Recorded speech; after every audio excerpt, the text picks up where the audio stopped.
Ok, então como prometido, a gente vai considerar nesse vídeo somente o caso de limites laterais ou bilaterais. Então você sempre dessa forma.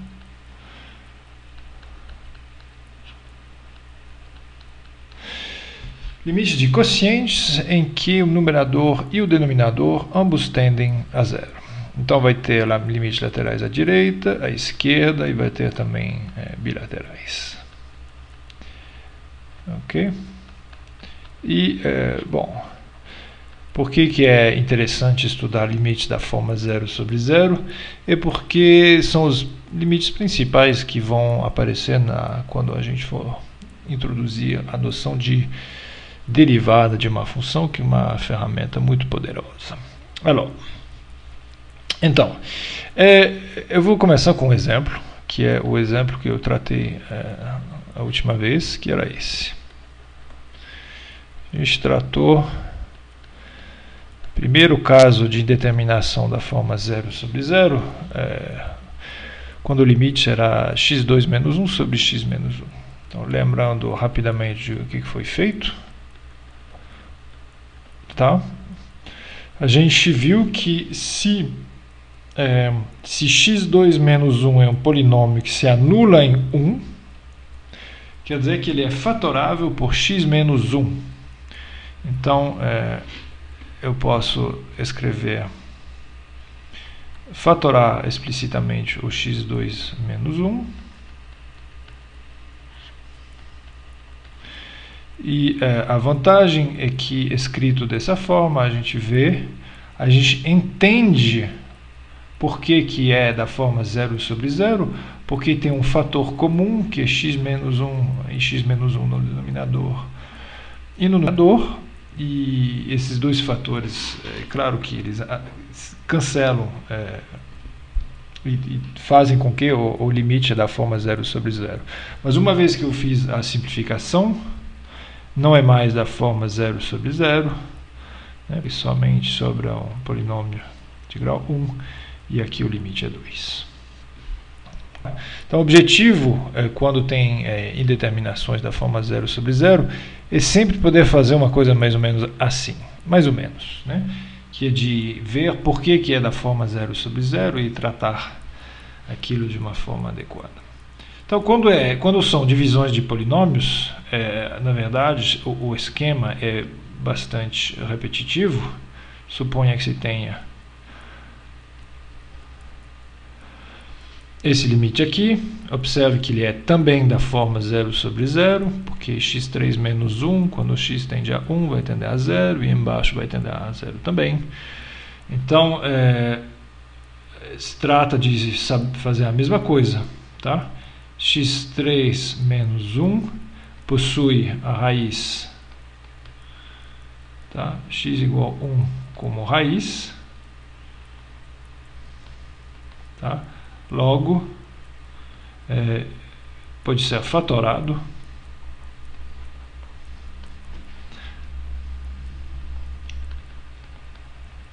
e vou escrever por enquanto, quer dizer que ser fatorável, tá? Quer dizer que x3 menos 1 pode ser escrito como um fator x menos 1 vezes outra coisa, tá?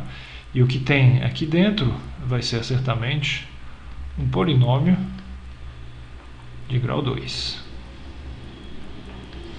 Então, como que eu acho esse polinômio de grau 2? Eu faço simplesmente a divisão de x3 menos 1 por x menos 1. Então, vamos lá. x3 menos 1, aqui eu estou fazendo aqui uma divisão de polinômio, né? Estou dividindo x3 menos 1 por x menos 1, me dá um x2, x2 me dá x3, x2 vezes menos 1 me dá menos x2, agora eu troco o sinal, aí vai sobrar x2. x2 dividido por x me dá x, x vezes x dá x, 2, x vezes menos 1 dá menos x, troco o sinal. Vai sobrar um x.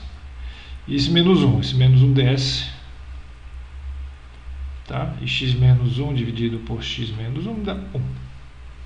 Então isso significa que eu posso escrever o x3 menos 1, tá? Como sendo o produto de x menos 1, que está aqui, por esse polinômio de grau 2. Tá?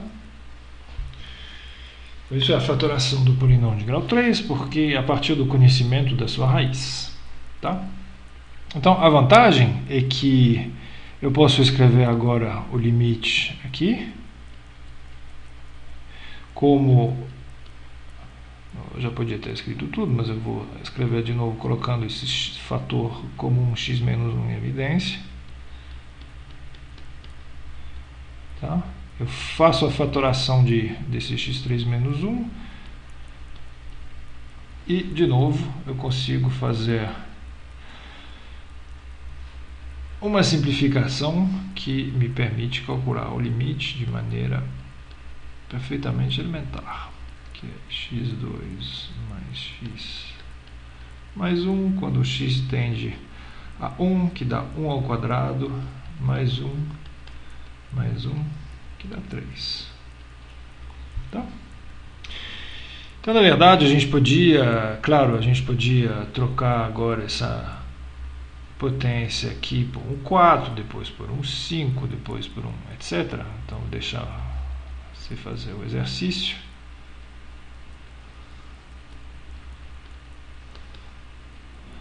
Não só para coisas da forma x elevado a n menos 1 sobre x menos 1, tá? Daria para fazer perfeitamente. Vou fazer uma coisa um pouco mais geral, vou colocar xn, x elevado a n menos a elevado a n sobre x menos a. Tá? Então, exercício é de calcular esse limite aqui e de ver que ele é sempre da forma n vezes a elevado a n menos 1, tá? Para verificar.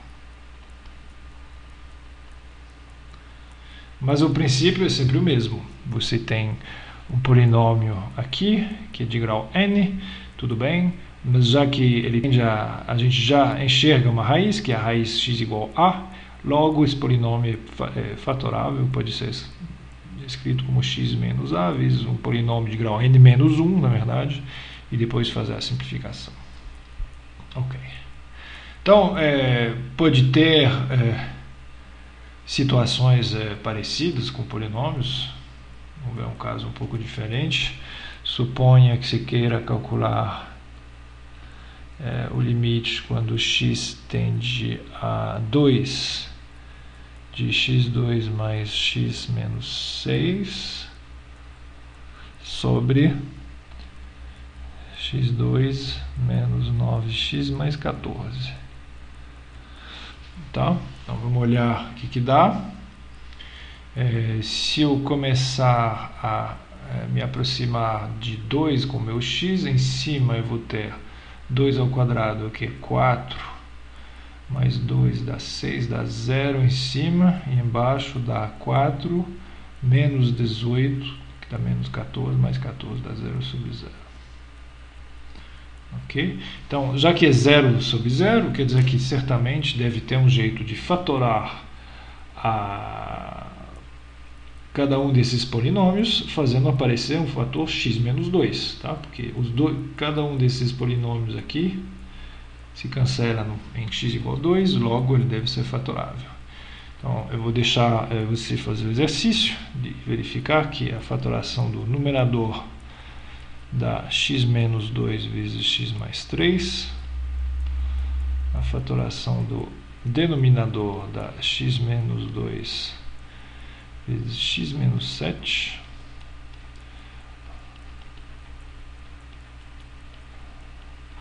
tá? E logo, uma vez que tem um fator comum, que é a origem de ter esse 0 sobre 0, você pode fazer a simplificação e obter um limite agora que é determinado, quer dizer que não é mais da forma 0 sobre 0, porque vai dar 2 mais 3, que vai dar 5 sobre menos 5. Tá? Agora que o limite do denominador não é 0, eu posso aplicar aquela regra que é a propriedade do limite, que é de limite de um quociente, o quociente dos limites, quando o limite do numerador é diferente de 0. Ok. De novo, a ideia foi extrair a coisa comum que tende a 0. Então, outro exemplo, que é um pouquinho diferente. Suponha que você tenha essa função aqui.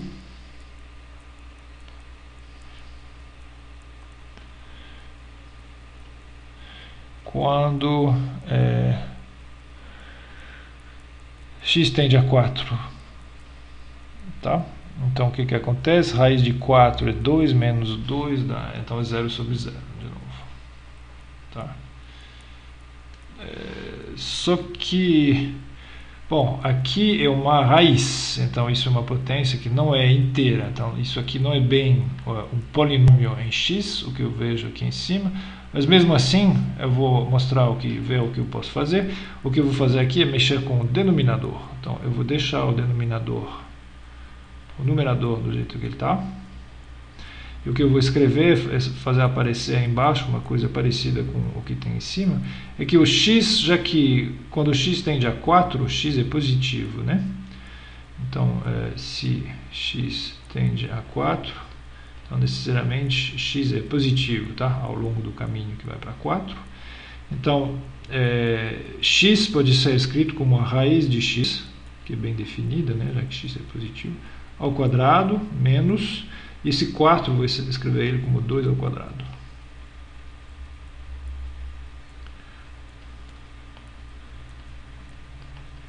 E por que isso é bom? Porque aqui embaixo eu vejo uma coisa do tipo a quadrado menos b quadrado, que eu posso escrever como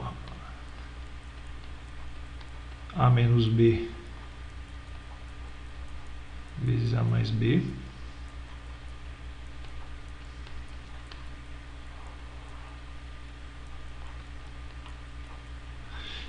E de novo, agora eu estou feliz, porque eu consegui fazer aparecer um termo comum e vai sobrar somente um termo simples que resolve a minha indeterminação, x tendendo a 4 de 1 sobre raiz de x mais 2, tá? Que vai dar 1 sobre, aqui embaixo vai se aproximar de raiz de 4 mais 2, que é 1 sobre 2 mais 2, 1/4. Legal. Outro jeito de fazer, que é equivalente, vocês vão ver, eu posso multiplicar e dividir pelo conjugado. Então, multiplicar e dividir pelo conjugado, uma coisa que a gente já viu no vídeo anterior. Pelo conjugado. Qual que era a ideia? Fazer sumir, né, uma raiz, multiplicando e dividindo pelo conjugado. Então vai ser o conjugado dessa expressão aqui.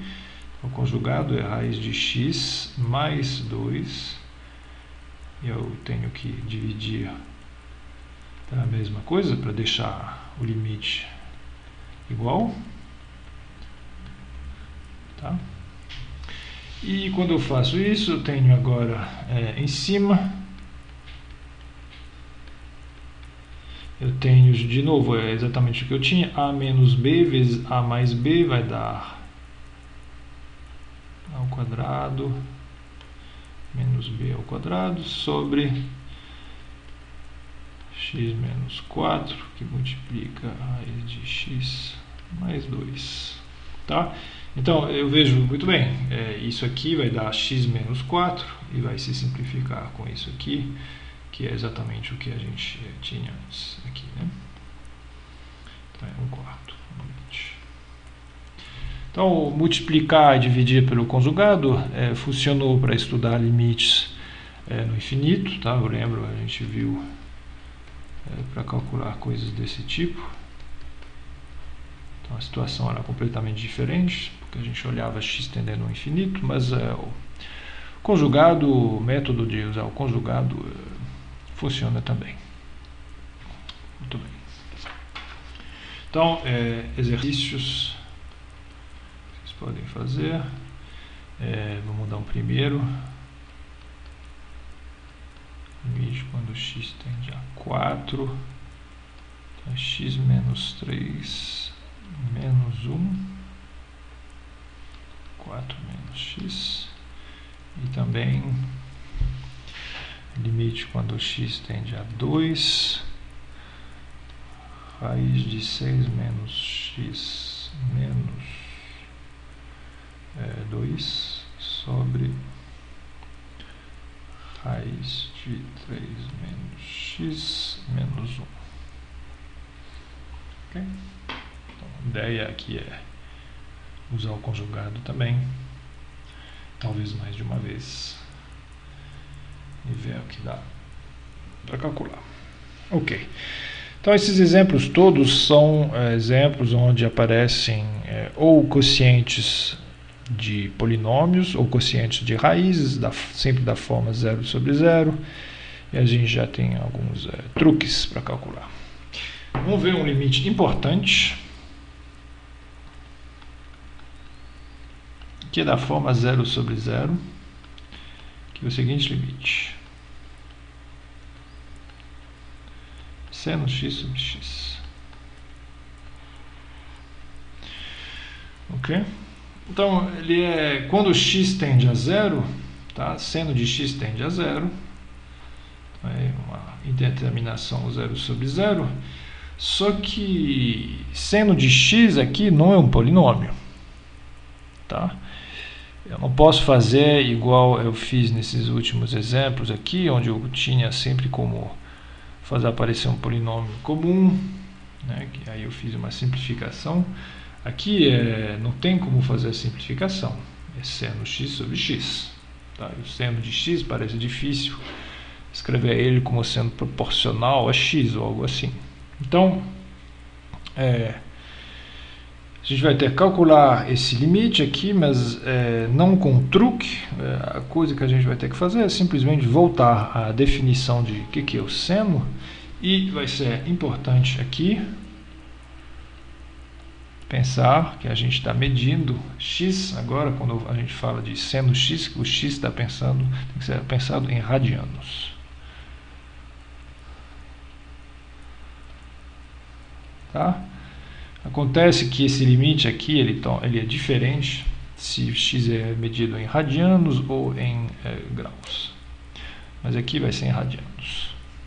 Então, eu vou fazer um desenho que é pensar no seguinte: eu quero pensar em x pequeno, e para começar vamos calcular o limite quando o x tende a 0, mas por valores positivos. Vai me permitir fixar um pouco as ideias, tá? Então, quando eu estou calculando esse limite lateral aqui, eu estou considerando x positivo e pequeno. Então, eu vou fazer o seguinte desenho. Eu vou fazer uma pequena porção do círculo trigonométrico, tá? Então, isso aqui é a origem.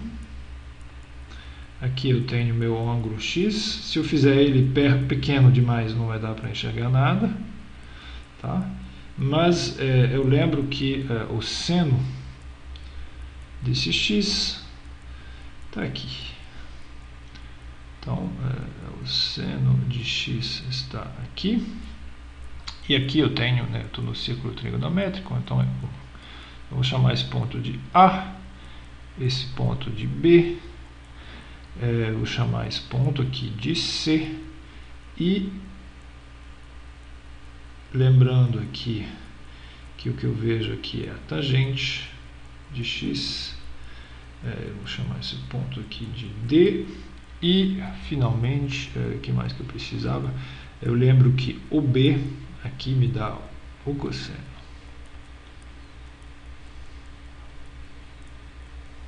Ok, muito bem. Então isso aqui é só para fixar um pouco as ideias, e a partir disso calcular o limite de seno x sobre x, pelo menos o limite lateral, vai ser muito simples. Então vamos fazer uma comparação de áreas. Então vamos fazer uma comparação de áreas. Tá? O que quer dizer? Eu quero dizer que a área do triângulo, por exemplo, ABO, ou OAB, então vou fazer assim, tomar a área do triângulo OAB, eu acho que a gente concorda para dizer que essa área aqui é menor, tá? Então aqui a gente está falando da área desse triângulo, e a área desse triângulo é menor do que a área do setor, o AC, porque o triângulo está contido nesse setor, né? Então, o setor OAC,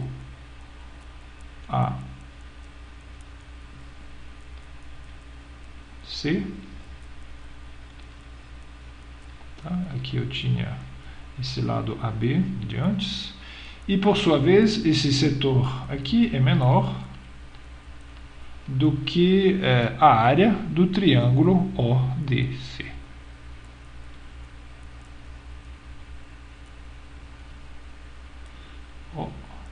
ODC, tá?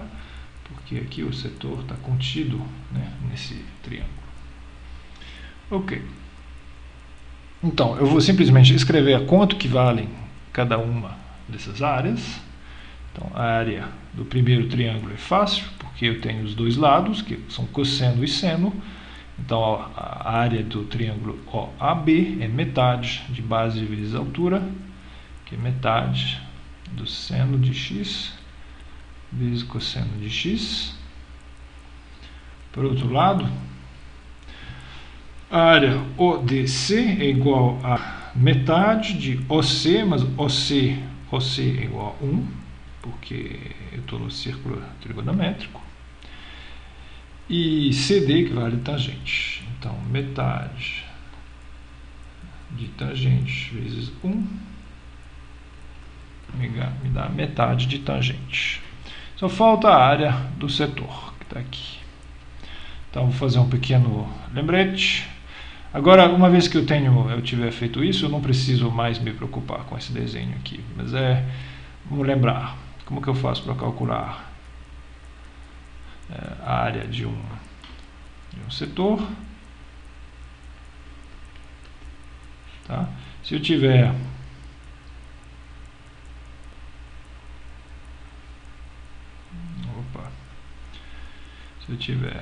um disco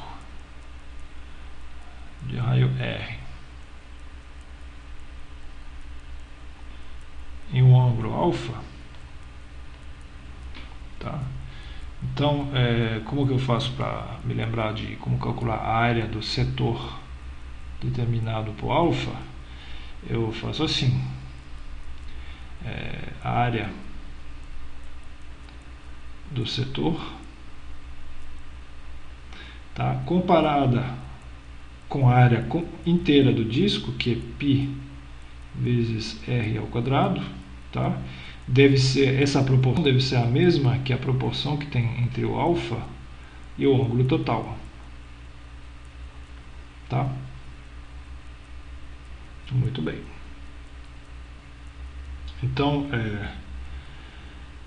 alfa sobre 2π, eu posso escrever agora quem que é a área, tá? A área do setor aqui vai ser igual, vou multiplicar, os π's aqui vão sumir, Aí eu obtenho metade alfa r quadrado.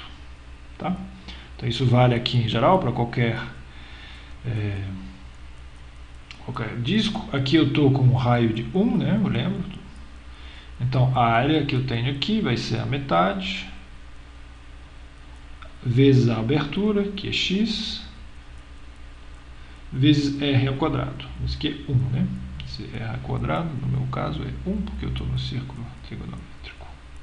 Muito bem. Então eu tenho que isso é menor ou igual a isso, e isso aqui, por sua vez, é menor ou igual a isso. Aí eu posso escrever isso de uma outra maneira, um pouco mais fácil, porque eu quero fazer aparecer seno x sobre x. Tá? Então vamos escrever primeiro essa desigualdade aqui. Eu posso simplificar por meio, né, em todo mundo. Uma vez que eu tiver feito isso, vou escrever a primeira desigualdade da seguinte maneira. Eu posso pegar seno x sobre x,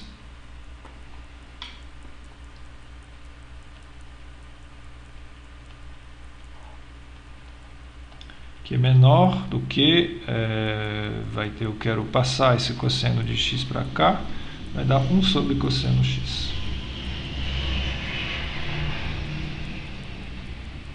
Ok? Por outro lado, se eu olhar essa desigualdade aqui, se eu me lembrar que tangente é seno x sobre cosseno x, tá? Eu vou isolar, vou guardar somente o seno x sobre x, e eu posso escrever isso aqui como seno x sobre x é maior ou igual a cosseno de x. Tá? Tem o cosseno contido na tangente que eu passei do lado de lá. Ok. Então isso aqui é muito útil. Estou dizendo que a minha função seno x sobre x, cujo limite quando x tende a zero eu quero calcular, é cercada por duas funções. Eu podia chamar essa daqui de g, podia chamar essa daqui de h. E o que essas duas funções fazem quando x tende a zero por valores positivos? A função cosseno de x, quando x tende a zero, a gente já viu, né? Tende a 1. E a função 1 sobre cosseno x também tende a 1. Porque 1 sobre uma coisa que tende a 1. Então é 1. Então, já que esses dois limites são iguais, e que a função seno x sobre x está contida entre elas, como a gente viu no vídeo anterior, isso implica que a gente sabe calcular seno x sobre x quando x tende a zero. Tá? Vamos olhar rapidamente no gráfico. Tá? Eu esbocei aqui a função preta, é a função que eu quero estudar. Eu quero calcular o limite de f de x quando x tende a zero. Mas aqui eu coloquei também a função cosseno, que está em azul. Tá? E a função cosseno, a gente falou, está sempre menor ou igual a f. E por outro lado, a função 1 sobre cosseno está sempre maior do que a minha função seno x sobre x. Logo, já que as duas de cima e de baixo, ambas tendem a 1, a do meio só pode ir para 1 também. Tá? Isso é o nosso sanduíche que a gente viu a última vez. Então, isso aqui permite calcular pelo menos o limite lateral à direita. Tá? Mas observe que a função seno x sobre x é par. Né? Mas essa função aqui é par. Logo, quando você tem uma função par, tá? Quer dizer que tem o eixo y é um eixo de simetria, né? Se tem algo assim. Tá? Se f é par, parece claro que o limite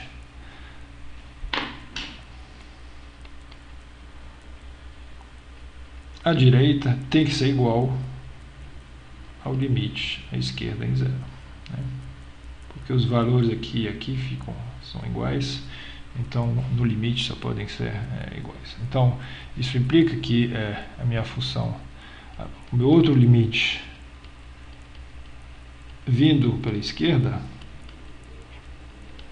tá? Vai ser igual.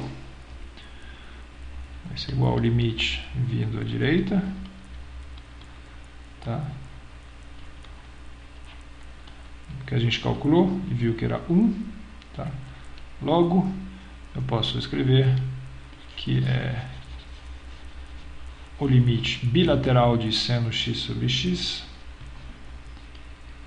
quando x tende a 0, é igual a 1. Pronto. Então, o limite que é difícil de se calcular, porque a gente teve que voltar lá até a definição do seno para ver, enfim, para extrair uma informação geométrica que permitiu obter essas cotas, usar aquele truque do sanduíche.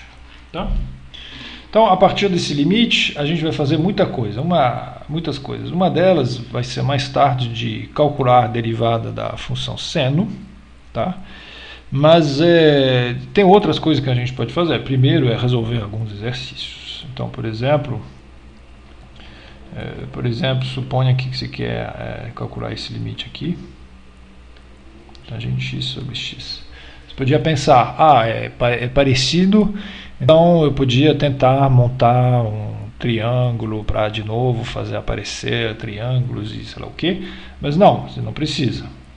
Observe simplesmente que você usa a definição da tangente, que é seno sobre cosseno, tá? E escreve assim. Escreve tangente de... Eu vou fazer assim, vou escrever tangente vezes 1 sobre x, tá? E eu vou escrever tangente como seno sobre cosseno.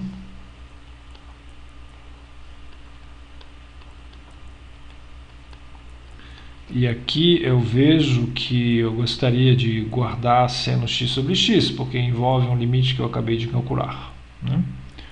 Então posso fazer, vamos lá.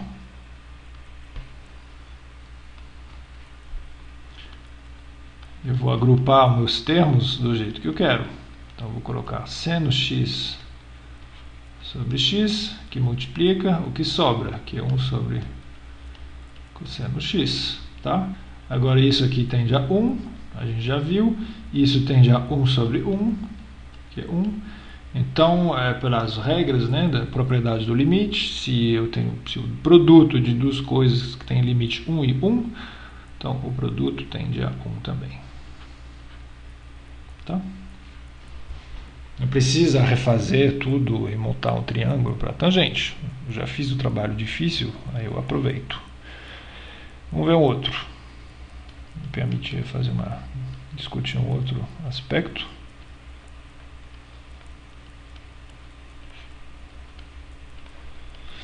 Seno de 2x sobre x. Então é muito parecido, né? É claro que eu não posso simplesmente tirar esse 2 aqui, obviamente. Tem que fazer uma coisa um pouco mais esperta. Mas o que se tem que pensar é que a gente provou isso. Tá? E eu gostaria de usar aquilo aqui. Mas o que acontece? O que a gente provou aqui, né, é que o seno de uma coisa pequena sobre uma outra coisa pequena tende a 1. Mas essas duas coisas pequenas são exatamente iguais, é x e x. Aqui eu tenho 2x e x, então não posso dizer que isso aqui tende a 1 somente porque é o seno de uma coisa pequena sobre uma outra coisa pequena. Tá? Então tem dois jeitos. Eu vou fazer o primeiro, que é usar uma fórmula trigonométrica que me diz que o seno de 2x é igual ao 2 seno x vezes cosseno x, né? E só de fazer isso, eu vejo aparecer o meu seno x sobre x, que tende a 1, e tem um 2 e tem um cosseno x. Então, se eu explicitar isso. O 2 eu vou tirar, é uma constante, pode sair do limite, seno x sobre x, e o cosseno, e de novo eu estou quase na situação anterior, isso tende a 1, isso tende a 1 também, então tudo vai tender a 2 vezes 1 vezes 1, que é 2. Ok? Isso é o primeiro jeito de fazer. E o outro, que vai parecer mais complicado, mas que onde a gente vai aprender uma coisa, que é de fazer o seguinte: eu vou fazer uma mudança de variável.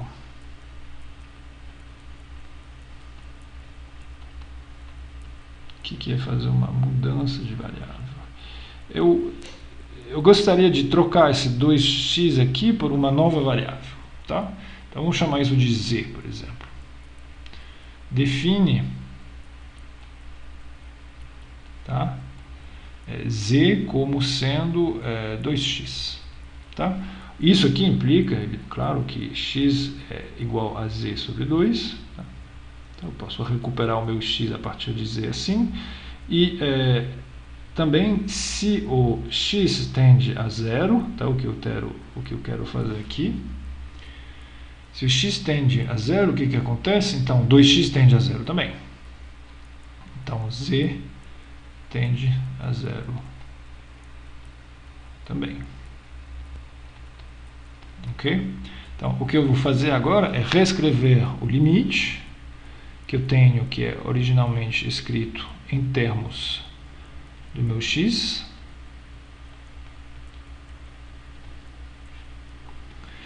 em termos da nova variável que é y, que é z, desculpa. Então, seno de 2x se torna seno de z, tá? Sobre x, mas x a gente falou, se torna z sobre 2. E agora o limite, tá? Eu estou escrevendo tudo em termos de z, só vai sobrar z. Z tendendo a zero, tá? Então, isso aqui é um número que é igual a esse número, e só que um está escrito em função de uma variável, o outro em função da outra. Tá? Então, mexendo um pouco, dividir por z sobre 2 é a mesma coisa do que fazer 2 sobre z.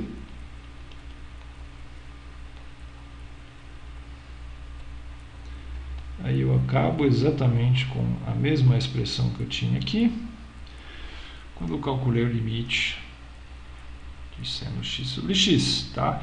Chamar isso de x ou de z agora não muda nada. Tá? É só um jeito de escrever o limite. Mas isso aqui é igual a 1. Então, 2.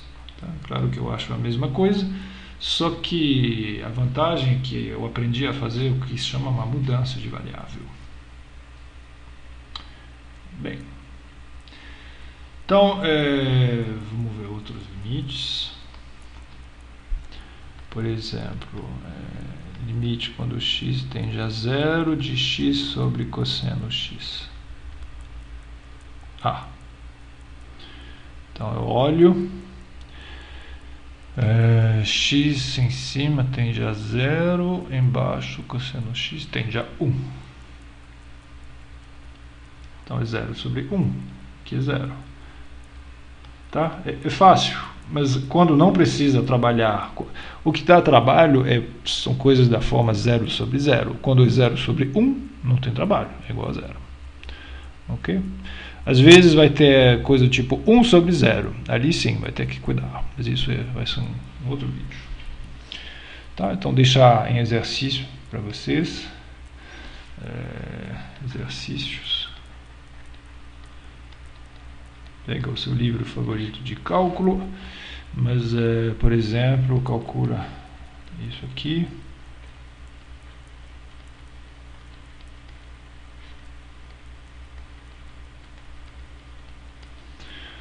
Ou esse daqui.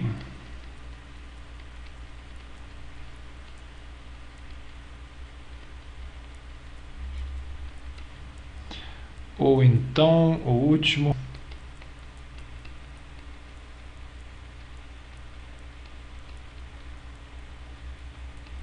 Sobre x2. para esse último, vou dar uma pequena dica. Pensa em usar conjugado. Verdade que conjugado a gente pensou em conjugado quando tinha raízes. Aqui não tem raízes, mas mesmo assim, tente uma coisa parecida com o que foi feito nos outros limites. Ok, eu quero falar um pouco mais dessa mudança de variável, porque permite fazer várias coisas. Outro exemplo aqui. Vamos pegar uma coisa complicada, tipo, suponha que você queira calcular isso. Cosseno a 3 sobre cosseno menos 1. Tá? Então, quando x tende a zero, eu vejo que um passo intermediário aqui é de ver o que acontece com o cosseno de x, né? Quando x tende a zero. Porque o cosseno aparece em cima e embaixo. Então, já que ele aparece em cima e embaixo, parece talvez uma boa ideia chamar esse cosseno de outra coisa. E vamos chamar isso de z também. Tá? Então, vamos definir z como sendo cosseno de x. Tá? Então, é claro que se o x tende a zero, o que acontece com o z? O z tende a 1. Então, cosseno de x. Logo, esse limite aqui pode ser escrito como limite, quando z tende a 1, de cosseno elevado a 3, que é z elevado a 3, menos 1 sobre z menos 1. Mas esse limite a gente já calculou. Tá? Agora é uma razão de polinômios em z, e a gente sabe tratar. Então, ver o que foi feito no início do vídeo, a gente acha 3. Tá? Então, é útil fazer essa mudança de variável. Vamos ver um outro exemplo. Um pouco mais delicado, talvez. Vamos calcular... suponha que f de x é 2 elevado a 1 sobre x. Uma função bizarra, é claro que ela não é definida em zero, mas a gente podia calcular dois limites laterais. Tá? A gente podia perguntar o que acontece com esse e o que acontece com outro limite lateral. Então, vamos começar com o limite lateral à direita. Então, limite quando x tende a zero por valores positivos. Tá? Quando x tende a zero, eu vejo 1 sobre x. Aí a função 1 sobre x para os positivos ela fica assim, e negativos ela fica assim. Né? Então, na verdade, seria talvez mais natural ver que quando x tende a zero, esse 1 sobre x tende a mais infinito. Tá? Então, vamos fazer isso. Aqui, eu vou trocar 1 sobre x por z. Tá? E observar que se x tende a zero por valores positivos, então o z tende a mais infinito. Né? Aí eu escrevo. Eu vou trocar e escrever o meu limite em termos da variável z, que é z tender ao infinito de 2 elevado a z. Tá? Mas 2 elevado a z é uma função exponencial com uma base maior do que 1, isso é mais infinito. Tá? Então a função 2 elevado a 1 sobre x, a gente já vê que ela tem uma assíntota vertical em zero, porque ela tende a mais infinito quando x tende a zero por valores positivos. Tá? Vamos fazer agora o outro limite lateral.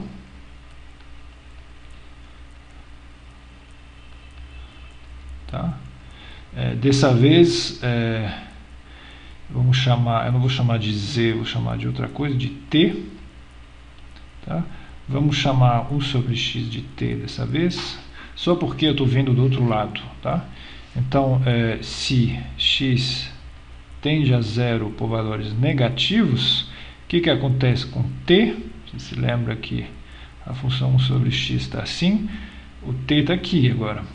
Tá? Se o x vier assim, o meu t está aqui. Então, ele vai, quando o x tende a zero, ele vai para menos infinito.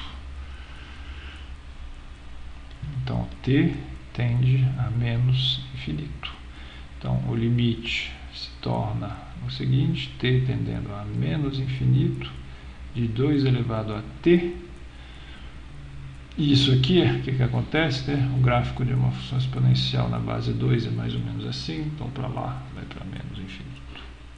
Para zero, desculpa. Zero. Então, essa função 2 elevado a 1 sobre x ela é interessante porque se eu me aproximo de x igual a zero, vindo pela direita, eu vejo valores arbitrariamente grandes. Se eu me aproximar pela esquerda, eu vejo que coisa que tende a zero. Então, a gente pode buscar o gráfico que está exatamente aqui. Aqui é o gráfico, vocês estão vendo? Gráfico da função 2 elevado a 1 sobre x, que é esse gráfico aqui, para os positivos e negativos. Em zero ela não está definida, mas aqui eu vejo muito bem, quando o x tende a zero, ela vai para mais infinito, né? E se eu me aproximar de zero pelos negativos, ela tende a zero. Tá? Então aqui você pode fazer um zoom para ver melhor o que está acontecendo. X tende a zero por valores negativos e a função tende a zero também. Então ela faz coisas completamente diferentes nos positivos e nos negativos, arbitrariamente perto de zero. Ok. E eu tratei esses dois limites, né, laterais via mudança de variável, que eu acho útil de usar. Vou tratar um outro exemplo.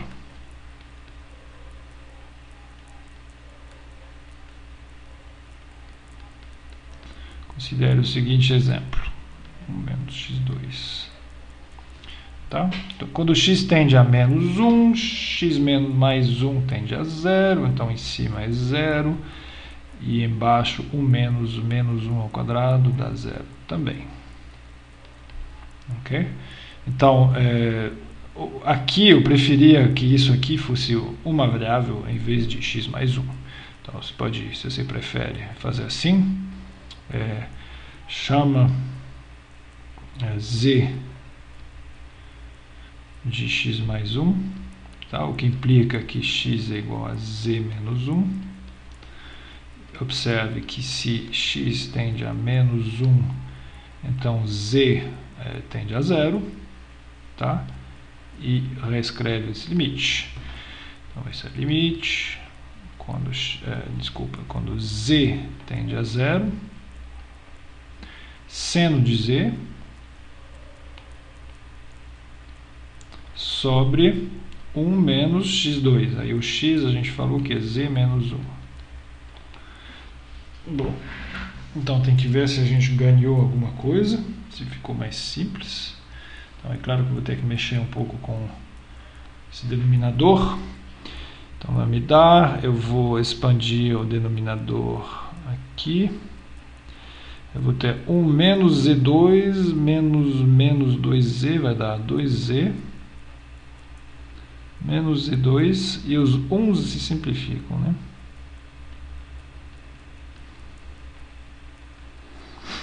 Muito bem.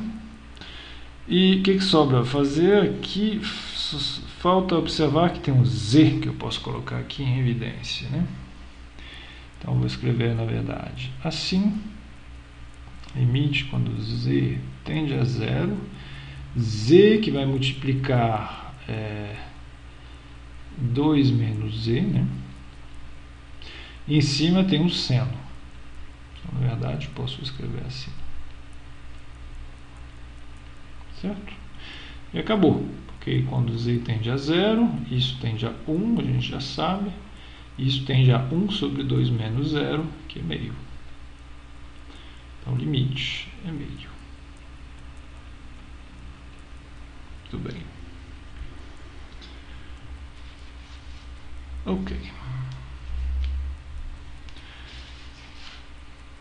Então isso. Seno x sobre x permite calcular vários limites. E o que eu vou fazer agora é passar para o próximo.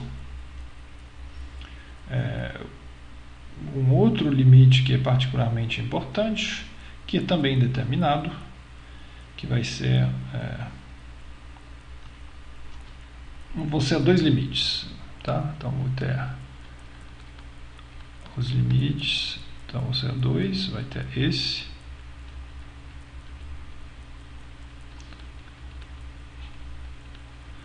e esse.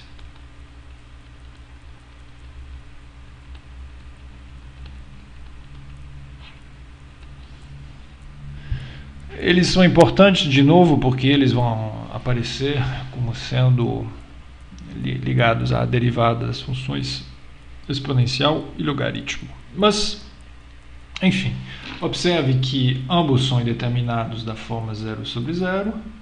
Esse primeiro, porque quando x tende a 0, e elevado a x tende a 1, 1 menos 1, 0. Tá? E aqui também, o log de 1 mais uma coisa que tende a 0, tende a log de 1. E lembra que o log de 1 é igual a 0 e sobre 0. Então, os dois são da forma 0 sobre 0. E a gente vai ter aqui ver como que faz. Porque, igual no caso de seno x sobre x, aqui o numerador aqui não é um polinômio em x que eu posso fatorar. Tá? Tenho que fazer alguma coisa que não é simplesmente fatorar um polinômio. Então, eu vou lembrar de dois fatos.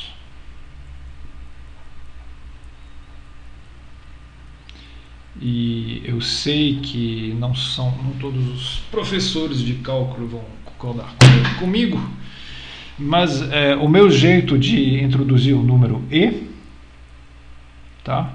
Que é 2,718, etc. Para mim, e é definido como sendo algum limite no infinito. E o limite é esse. É o limite de 1 mais 1 sobre x elevado a x. Tá? Então, é muito não trivial mostrar que esse limite existe, que ele é contido entre 2 e 3, e que, na verdade, você pode ver que, enfim, as primeiras decimais são 7, 1, 8, e depois, etc. Acontece que um número que é irracional, e que ele pode ser usado como base do logaritmo, base da exponencial primeiro, e depois, uma vez que você define a função exponencial, você pode definir a sua função inversa, tá? Que é o logaritmo base e, tá? Chama logaritmo neperiano, tá? Mas, bom, esse logaritmo natural, por definição, tá? ln de e é igual a 1, exatamente 1. Muito bem. Bom, então isso aqui vai ser a única coisa que eu vou precisar, e na verdade aceitar isso, que é a parte delicada, eu acho, aqui é o que vai tornar a minha conta particularmente simples. Então vamos calcular primeiro esse segundo limite aqui, tá? Então eu vou fazer o seguinte, eu vou calcular na verdade o limite lateral, tá? Depois pode fazer com a mesma coisa com outro limite lateral, mas vou pegar o limite lateral quando x tende a 0 por valores positivos. E aqui eu vou fazer uma coisa meio absurda, mas eu vou escrever x como 1 sobre z. Tá? Então, eu defino a variável z dessa maneira, que implica que x é 1 sobre z. Né? E observar que se x tende a 0 por valores positivos, então z, sendo 1 sobre x, né, tende a mais infinito. e eu reescrevo o meu limite. Então vai ser o limite quando z tende ao infinito de, então eu tenho o log de 1 mais 1 sobre z sobre 1 sobre z. Tá? Então vamos continuar aqui. Tá? Isso aqui é igual ao limite. Eu posso escrever na verdade assim: 1 sobre z é a mesma coisa do que z.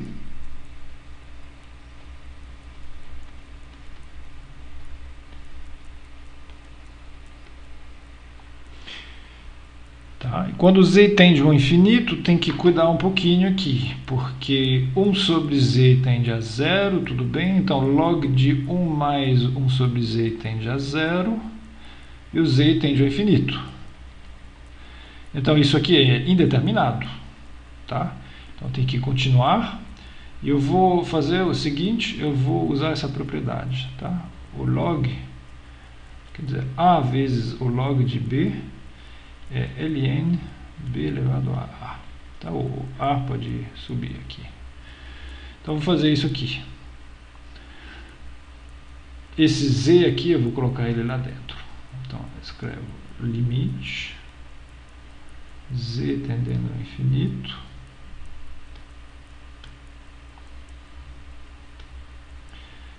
de ln, então vou abrir uma grande parêntese, 1 mais 1 sobre z elevado a z. E pronto. O que eu tenho aqui é quase o que eu tinha aqui, tá? Só que agora está aqui dentro do log, escrito em função de z e não de x, mas não importa. Eu sei que isso aqui agora tende a e, quando z tende a mais infinito. Então o limite que eu tenho aqui vai ser ln de e.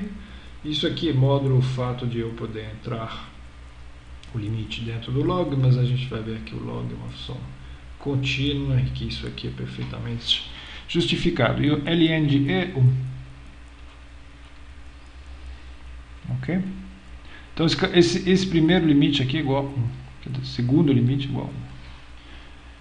Para o primeiro, agora, eu vou fazer, na verdade, vou usar esse segundo limite para calcular o primeiro. Vai ser muito simples. Vou fazer assim.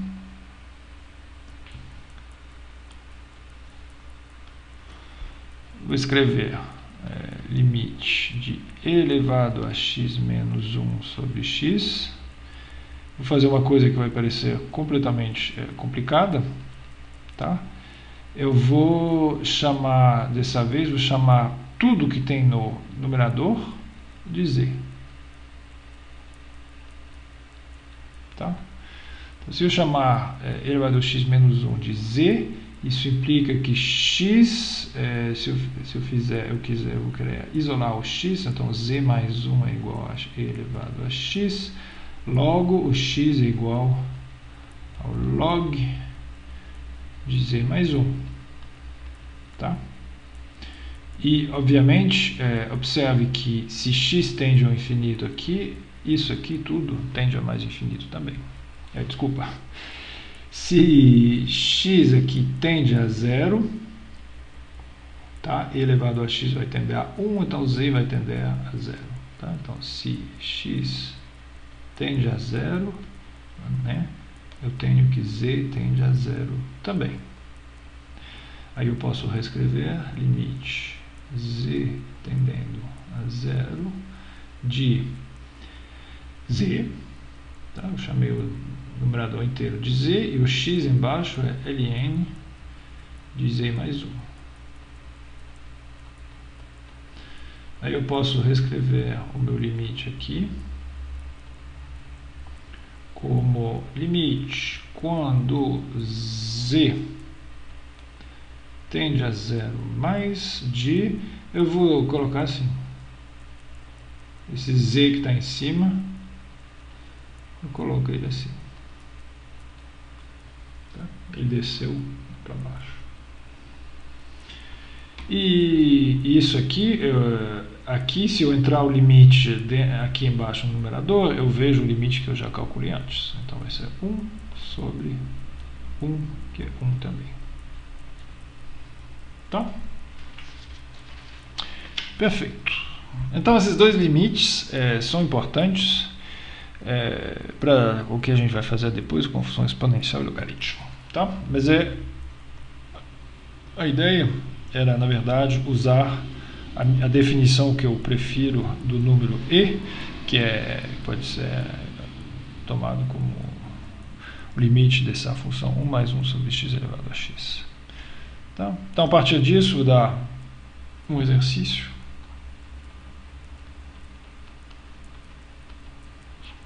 que é de mostrar que são limites parecidos, né? Mas é fazer contas parecidas com outras bases, né? Então a primeira vai ser essa: calcule quando o log não é na base e, mas numa outra base. Então vou colocar em x para ficar consistente. Log na base a de 1 mais x sobre x. Tá? E mostre que isso aqui é igual a 1 sobre ln de a. E depois mostre que quando x tende a zero, não de e elevado a x, mas de a elevado a x menos 1 sobre x, isso aqui é igual a ln de a. Tá? Então, a dica é claro que se você já sabe fazer uma coisa com uma base e você quer trabalhar numa outra base, tá? Usa a fórmula de mudança de base.